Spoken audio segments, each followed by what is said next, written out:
Hello, welcome back to allure nursing classes. तो आज की इस वीडियो में हम बात करते हैं राइगर के बारे में। राइगर क्या होता है, किस वजह से होता है, कितनी स्टेजेसों में होता है, कैसे हम इसका प्रिवेंशन कर सकते हैं और कैसे ट्रीटमेंट कर सकते हैं। चलो आइए जानते हैं हम राइगर के बारे में। लास्ट वीडियो में हमने पढ़ा था इंक्रीज बॉडी टेम्परेचर के बारे में, यानी कि अल्टरेशन इन बॉडी टेम्परेचर के बारे में हमने पढ़ा था, जिसमें हमने पढ़ा था हाइपोथर्मिया और इंक्रीज बॉडी टेम्परेचर, दो कंडीशन हमने पढ़ी थी। अब हम बात करते हैं राइगर के बारे में। तो राइगर क्या है, देखो राइगर मेनली ना उसमें मलेरिया वाले पेशेंट में हमें देखने को मिलता है। किस में देखने को मिलता है? मलेरिया वाले पेशेंट में हमें राइगर देखने को मिलता है। और अगर किसी पेशेंट को राइगर है तो बॉडी टेम्परेचर हर 15 मिनट में रिकॉर्ड करना चाहिए, चेक करना चाहिए बॉडी टेम्परेचर। हमने क्या पढ़ा? It is seen in malaria patient. किस में देखने को मिलता है? मलेरिया पेशेंट में देखने को मिलता है। ठीक है। दूसरा हमने बात की कि जो बॉडी टेम्परेचर है वो हर 15 मिनट में रिकॉर्ड करना चाहिए अगर किसी पेशेंट को राइगर है तो। Record body temperature in patient with rigor every 15 minutes. ये बात अच्छे से ध्यान रखना, ठीक है। ओके। अब बात करते हैं राइगर की डेफिनेशन क्या है, राइगर होता क्या है। तो राइगर क्या है? एक एक्यूट अटैक है सिवरिंग का। इसमें क्या होता है?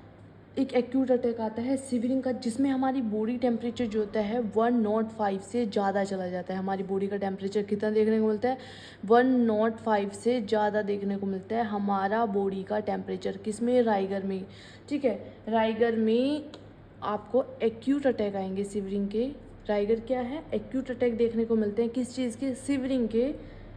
और इसमें बॉडी का टेम्परेचर कितना हो जाता है? मोर than 105. Rigor is an acute attack of shivering, जिसमें क्या देखने को मिलता है? In which body temperature is more than 105 degree Fahrenheit. कितना? 105 डिग्री फ़ारेनहाइट देखने को मिलता है इसका बॉडी टेम्परेचर। ओके, ये हो गया हमारा इसका डेफिनेशन। अब बात करते हैं हम stages.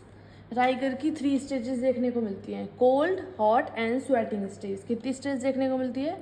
Cold stage, hot stage and sweating stage.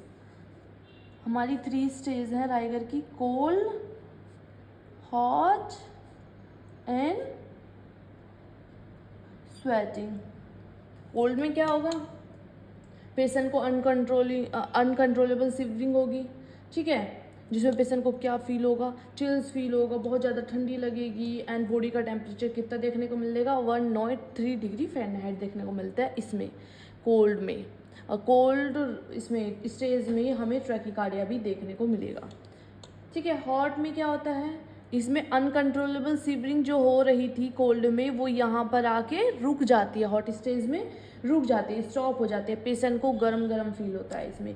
Body का टेम्परेचर कितना देखने को मिलेगा इसमें? पेशेंट का बॉडी टेम्परेचर 105 डिग्री फ़ारेनहाइट से ज़्यादा देखने को मिलेगा, ठीक है, हॉट स्टेज में, इसमें हॉट स्टेज में। ओके। अब लास्ट है स्वेटिंग। स्वेटिंग स्टेज में क्या हो रही है? पेशेंट को ठंडी भी लग गई है, पेशेंट को गरम गरम फील हो रहा है। अब क्या हो रहा है? पेशेंट को पसीने आ रहे हैं, पेशेंट को स्वेटिंग हो रही है, जिसमें एलिवेटेड बॉडी टेम्परेचर तो डिक्रीज हो गया, नॉर्मल भी हो सकता है डिक्रीज होके, और सब नॉर्मल भी हो सकता है। स्वेटिंग बहुत ज़्यादा हो रही है, स्वेटिंग हो रही है तो इलेक्ट्रोलाइट फ्लूइड लॉस होगा, फ्लूइड लॉस होगा तो क्या? हार्ट रेट ज़्यादा देखने को मिलेगी और बीपी कम हो सकता है, जिससे पेशेंट शॉक में भी जा सकता है। अगर पेशेंट को ट्रैकिकार्डिया हो रही है, हाइपोटेंशन हो रही है, ठीक है, और यूरिन आउटपुट लेस देन 30 देखने को मिल रहा है, ठीक है, तो क्या करना है? हेल्थ केयर प्रोवाइडर को इन्फॉर्म करना है, क्योंकि पेशेंट शॉक में जा रहा है। इस वजह से इन्फॉर्म करना है हेल्थ केयर प्रोवाइडर को। हमने 3 स्टेजेस के बारे में पढ़ा। पहली स्टेज हमने पढ़ी कोल्ड स्टेज। फर्स्ट स्टेज हमारी क्या थी? Cold stage. कोल्ड स्टेज में हमने बात की कि इसमें क्या हो रहा है, अनकंट्रोल सीवरिंग हो रही है पेशेंट को। Severing occur in this stage, ठीक है। इस स्टेज में अनकंट्रोलेबल सीवरिंग हो रही है। ये स्टेज कितनी देर के लिए अकर होगी? As occur for 30 minutes to 1 hour. 30 minute से 1 घंटे के लिए ये देखने को मिलती है ये स्टेज। इसमें पेशेंट को क्या फील होगा? Patient feels chills and body temperature कितना देखने को मिलेगा? पेशेंट को चिल्स फील हो रहा है। Body temperature is 103 degree Fahrenheit देखने को मिलेगा इसमें। एंड पेशेंट ट्रैकीकार्डिया देखने को मिलेगा पेशेंट में, ट्रैकीकार्डिया, ठीक है। अब इसमें नर्सिंग इंटरवेंशन क्या होना चाहिए? हमें क्या करना है? हमारा क्या इंटरवेंशन होना चाहिए? इसमें क्या प्लानिंग होनी चाहिए? हम क्या करेंगे? पेशेंट को सीवरिंग आ रही है तो हम पेशेंट को कवर कर देंगे। किससे? Cover patient with warm blanket, क्योंकि पेशेंट को सर्दी लग रही है तो हम वार्म ब्लैंकेट से पेशेंट को कवर कर देंगे। और पेशेंट को क्या देंगे? हॉट बेवरेजेस देंगे, ठीक है। हॉट बेवरेजेस देंगे जैसे कि हमारी कॉफ़ी हो गई, ठीक है, like coffee and T, okay. हम ये क्या करेंगे? पेशेंट को वार्म ब्लैंकेट से कवर करेंगे और हॉट बेवरेजेस देंगे। कौन सी स्टेज में? कोल्ड स्टेज में, ठीक है। हमने कोल्ड स्टेज पढ़ा। कोल्ड स्टेज में हमने देखा कि पेशेंट को पहले तो पेशेंट को क्या हो रही है? अनकंट्रोलेबल सिवरिंग हो रही है इस स्टेज में। फिर ये कितनी देर के लिए हो रही है? 30 मिनट से 1 घंटे के लिए हमें देखने को मिल रही है। पेशेंट को चिल्स फील हो रहा है। बॉडी टेम्परेचर 105 डिग्री देखने को मिल रहा है। फ़ारेनहाइट देखने को मिल रहा है। इंटरवेंशन की बात करें, क्या प्लानिंग करेंगे हम? तो कवर करेंगे पेशेंट को वार्म ब्लैंकेट से और हॉट बेवरेजेस देंगे। ये हमारा हो गया। अब हमारी दूसरी स्टेज है इसमें hot stage. Hot stage, hot stage में क्या देखने को मिलता है हमें?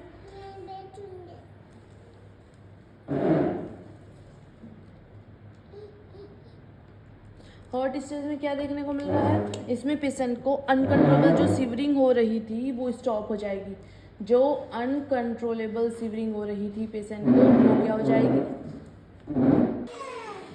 तो हम बात कर रहे हैं हॉट स्टेज के बारे में। हॉट स्टेज में हमने पढ़ा कि इसमें जो सीवरिंग हो रही थी पेशेंट को, अनकंट्रोलेबल जो सीवरिंग हो रही थी वो क्या हो जाती है? वो स्टॉप हो जाती है। इसमें सीवरिंग स्टॉप, ठीक है। और ये अक्कर होती है कितनी देर के लिए होता है? ये हॉट स्टेज जो होती है ये अक्कर होती है 1 to 4 आवर्स के लिए, ठीक है। इसमें पेशेंट को क्या फील होता है? पेशेंट फील्स वार्म फील होगा। और बॉडी का टेम्परेचर कितना देखने को मिलेगा? पेशेंट का जो बॉडी टेम्परेचर है, body temperature is more than 105 degree Fahrenheit देखने को मिलेगा। इसमें पेशेंट का बॉडी टेम्परेचर। पेशेंट रेस्टलेसनेस होगा। पेशेंट इज रेस्टलेस, ठीक है। हमने क्या पढ़ा? हमने पढ़ा हॉट स्टेज के बारे में। हॉट स्टेज में हमने पढ़ा कि पेशेंट को जो अनकंट्रोलेबल सीवरिंग हो रही थी पेशेंट को वो स्टॉप हो जाएगी। ये स्टेज 1 से 4 घंटे के लिए देखने को मिलते हैं। पेशेंट को वार्म फील होता है। बॉडी का टेम्परेचर मोर देन 105 डिग्री फ़ारेनहाइट देखने को मिलेगा और पेशेंट रेस्टलेसनेस होगा इसमें, ठीक है। नेक्स्ट अब हम बात करते हैं नर्सिंग इंटरवेंशन की। नर्सिंग इंटरवेंशन की कि इसमें क्या नर्सिंग इंटरवेंशन होगा? नर्सिंग इंटरवेंशन में क्या करेंगे हम? नर्सिंग इंटरवेंशन में हम पेशेंट को प्रोवाइड करेंगे cold spongin. Provide cold spongin. जो हम कोल्ड स्पंज कर रहे हैं तो टेम्परेचर कितना होना चाहिए उसका? 82 to 90 डिग्री फ़ारेनहाइट टेम्परेचर होना चाहिए। और 15 से 20 मिनट के लिए हम कराएंगे पेशेंट को।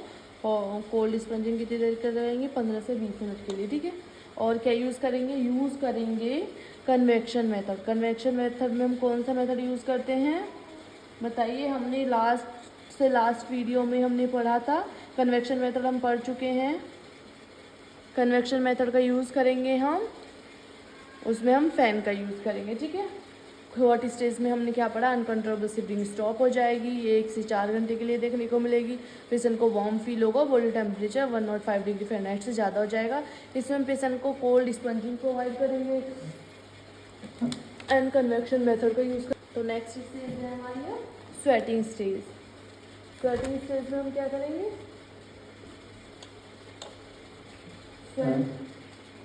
Chocolate.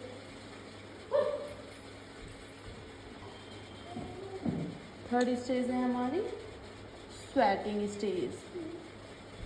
Sweating stage, sweating stage में क्या हो रहा है, स्वेटिंग स्टेज हो रही है हमारी, it occur for 1 to 4 hours के लिए अकर हो रही है।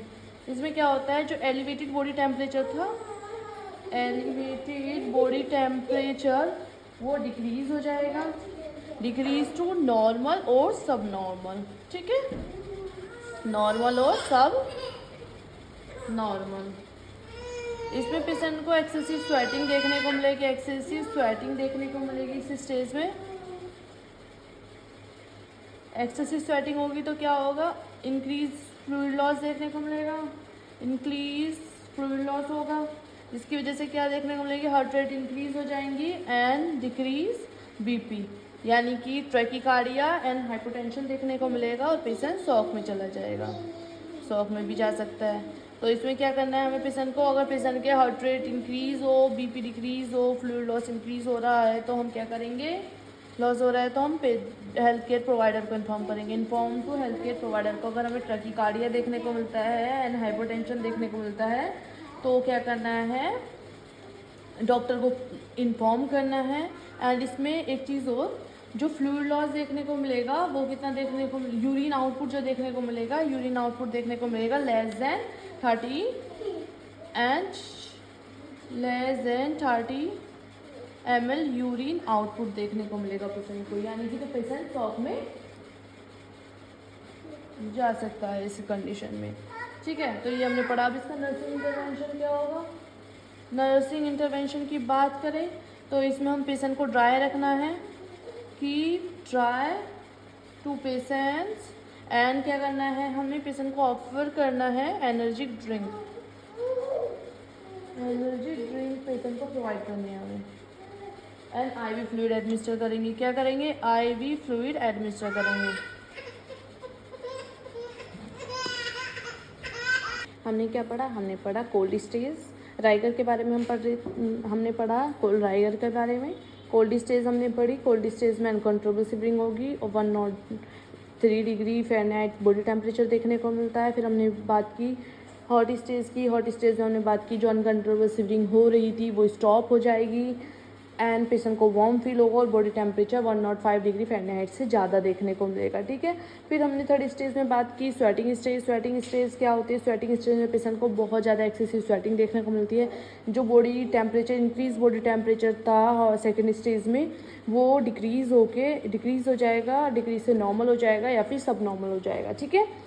एक्सेसिव स्वेटिंग की वजह से पेशेंट का फ्लूइड लॉस ज़्यादा देखने को मिलेगा, जिसकी वजह से हार्ट रेट इंक्रीज़ हो जाएंगी, हाइपोटेंशन देखने को मिलेगा, urine output less than 30 ml देखने को मिलेगा, तो हम पेशेंट शॉक में जा सकता है। तो हमें हेल्थ केयर प्रोवाइडर को, पेशेंट शॉक में जा चुका है या फिर जा सकता है तो हमें हेल्थ केयर प्रोवाइडर को इन्फॉर्म करना है अगर ये सारे सिम्टम्स हमें देखने को मिल रहे हैं तो ये हमने सारा ओवरऑल हमने पढ़ा राइगर के बारे में। नेक्स्ट अब हम बात करते हैं फीवर के बारे में। फीवर क्या होता है, फीवर आप मुझे बताइए कि कितने बॉडी टेम्परेचर होगा कि हम फीवर बोलेंगे, बॉडी टेम्परेचर कितना इंक्रीज़ हो जाएगा कि हम फीवर बोलेंगे, बताइए। देखो फीवर क्या है, फीवर एक ऐसी कंडीशन है जिसमें हमारा बॉडी टेम्परेचर इंक्रीज़ हो जाता है। फीवर एक प्रोटेक्टिव साइन है, जैसे कि कोई भी इन्फेक्शन, कोई भी बैक्टीरिया हमारी बॉडी में एंटर किया तो हमें फीवर आ जाएगा और हमें पता लग जाएगा कि कोई इन्फेक्शन हुआ है, ठीक है। तो ये क्या है, एक प्रोटेक्टिव साइन है हमारी बॉडी का, ठीक है, जो हमें प्रोटेक्ट करने के लिए हमें एक इन्फॉर्मेशन दे रहा है, ठीक है। इसमें क्या होता है अगर, लेकिन अगर एंटीबायोटिक्स का कोई इफ़ेक्ट नहीं हो रहा फीवर पे, यानी कि वो न्यूरोलॉजिकल फीवर है। अगर हम एंटीबायोटिक दे रहे हैं, हम फीवर की मेडिसिन पेशेंट को दे रहे हैं और उनका कोई इफ़ेक्ट ही नहीं हो रहा, एंटीबायोटिक्स का कोई इफ़ेक्ट नहीं हो रहा है, यानी कि जो फीवर है वो न्यूरोलॉजिकल फीवर है। हमने क्या बात की, फीवर क्या है? फीवर एक ऐसी कंडीशन है जिसमें बॉडी का टेम्परेचर इंक्रीज हो जाता है। फीवर एक condition in which body temperature increase. And fever क्या है? फीवर इज एक प्रोटेक्टिव साइन। हमने बात की fever is a protective sign of a body. हमारी बॉडी का एक प्रोटेक्टिव साइन क्या है? फीवर। लेकिन अगर there is no effect, neurological fever में क्या होता है? एंटीबायोटिक कितनी भी देते हैं उनको इफेक्ट नहीं हो रहा। There is no effect of antibiotic. अगर पेशेंट को क्या है? A fever is neurological fever. Neurological fever में क्या होगा? एंटीबायोटिक्स का कोई इफेक्ट ही नहीं पड़ेगा बॉडी पे। ठीक है। अब इनके कॉज क्या हो सकते हैं? काफ़ी कॉजेज देखने को मिलते हैं फीवर के। या तो मैलिग्नेंसी है, ठीक है, या तो पेशेंट को कोई इन्फेक्शन हुआ है। तो क्या हुआ है? पेशेंट के इन्फेक्शन हुआ है, ठीक है। पेशेंट को डिहाइड्रेशन है तो उसकी वजह से भी देखने को मिल सकता है। हीट स्ट्रोक, अगर कोई एलर्जिक रिएक्शन की वजह से भी देखने को मिल सकता है, ठीक है। एंड अगर कोई सर्जरी हुई है, एनी सर्जरी या फिर मैलिग्नेंसी, उनकी वजह से भी फीवर देखने को मिल सकता है हमें, ठीक है। अब इसमें क्या होता है? मैलिग्नेंसी में कीमोथेरेपी चलती हैं, ठीक है। और इसमें कीमोथेरेपी, इसमें क्या होगा? जब WBC डिक्रीज हो जाते हैं कीमोथेरेपी की वजह से, ठीक है, तब भी क्या देखने को मिलेगा? हमें फीवर देखने को मिलेगा। ओके, हमने क्या बात की? फीवर क्या है? एक प्रोटेक्टिव साइन है हमारी बॉडी का। बॉडी टेम्परेचर इंक्रीज हो जाता है, उसे हम फीवर बोलते हैं। नॉर्मल बॉडी टेम्परेचर की हमने बात की थी, तो कितना था? कमेंट बॉक्स में कमेंट कीजिए कि नॉर्मल बॉडी टेम्परेचर कितना है। कितना बात की थी हमने? 98.6 डिग्री फ़ारेनहाइट क्या है हमारा? नॉर्मल बॉडी टेम्परेचर है हमारा, ठीक है। अगर इससे इंक्रीज हो जाता है बॉडी टेम्परेचर तो हम क्या बोलेंगे? फीवर बोलेंगे, ठीक है। हम कॉजेज़ की बात की, अगर कोई इन्फेक्शन हो गया है, डिहाइड्रेशन हो गया है, heat stroke, allergic reaction, any surgery और मैलिग्नेंसी, इन सब की वजह से भी देखने को मिलता है हमें फीवर। अब फीवर की बहुत कुछ फेसिस होती हैं फीवर की, ठीक है। क्या होती हैं? फीवर की कुछ फेसिस होती हैं, फेसिस ऑफ फीवर, ठीक है। तो कितनी फेस होती हैं फीवर की? हमें कितनी फेस देखने को मिलेगी? तो फीवर की 3 फेसिस देखने को मिलेंगी। क्या फेस होती हैं? ऑनसेट फीवर, ऑनसेट को क्या बोलते हैं? इन्वर्जन ऑफ फीवर भी बोलते हैं, inversion of fever. First stage हमने बात की ऑनसेट या फिर इन्वर्जन ऑफ फीवर। सेकंड हमारा फेस्टिजियम या फिर स्टेडियम। थर्ड जो हमारी स्टेज है वो है डिक्लाइन और डेफरवेंसी फीवर। अब ठीक है, डेफरवेंसिस फीवर, ओके।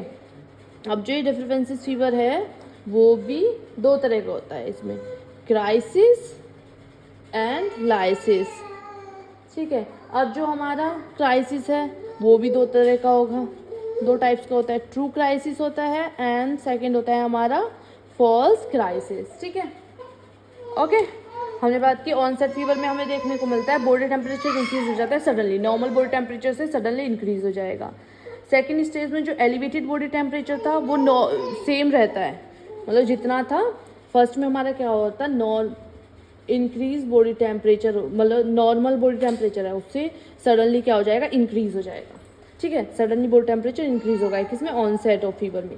फिर फेस्टिजियम में क्या होता है? जितना एलिवेटेड बॉडी टेम्परेचर था वो उतना ही रहता है, कांस्टेंट रहता है, लंबे टाइम के लिए क्या रहेगा? कांस्टेंट रहेगा। थर्ड स्टेज में क्या? ये तो फेस्टिजियम होगी। थर्ड स्टेज क्या है? जो एलिवेटेड बॉडी टेम्परेचर था वो अचानक से नॉर्मल हो जाता है, रिटर्न्स टू नॉर्मल, तो ये हमारी डिक्लाइन है। डिक्लाइन। तो हमने क्या ऑनसेट में क्या होता है, सडनली इंक्रीज हो जाता है बॉडी टेम्परेचर, फेस्टिजम में रिमेन कांस्टेंट रहता है जो एलिवेटेड बॉडी टेम्परेचर, डिक्लाइन में क्या होता है, डिक्लाइन कम हो जाता है, एलिवेटेड बॉडी टेम्परेचर जो था वो रिटर्न टू नॉर्मल।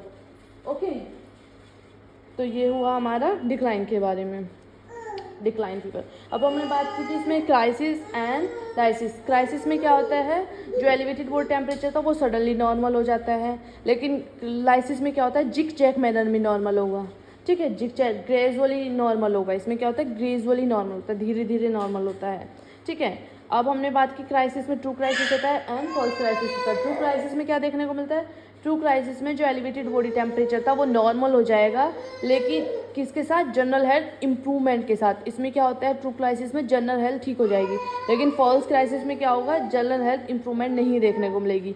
तो ये था हमारा ये फेसिस ऑफ फीवर के बारे में, ठीक है। 3 फेसिस पढ़े हमने फीवर के, ओके। और नेक्स्ट हमारे क्या है, टाइप्स ऑफ फीवर। अब इन सब के बारे में हम डिस्कस करेंगे, डिटेल में हम डिस्कस करेंगे फेसिस और टाइप्स के बारे में, किसमें, नेक्स्ट वीडियो में, ठीक है। नेक्स्ट वीडियो में हम डिस्कस करेंगे टाइप्स और फेसिस के बारे में डिटेल में। टाइप्स के बारे में हम बात कर लेते हैं। एक हमारा फर्स्ट हमारा होता है कांस्टेंट फीवर, सेकंड हमारा होता है रेमिटेंट फीवर, थर्ड हमारा होता है इंटरमिटेंट फीवर, ठीक है। फोर्थ की बात करें तो फोर्थ हमारा होता है इनवर्स फीवर। अब हम इनके बारे में नेक्स्ट वीडियो में डिस्कस करेंगे। Thank you so much. Video अच्छी लगे तो लाइक शेयर करना। Bye bye, take care.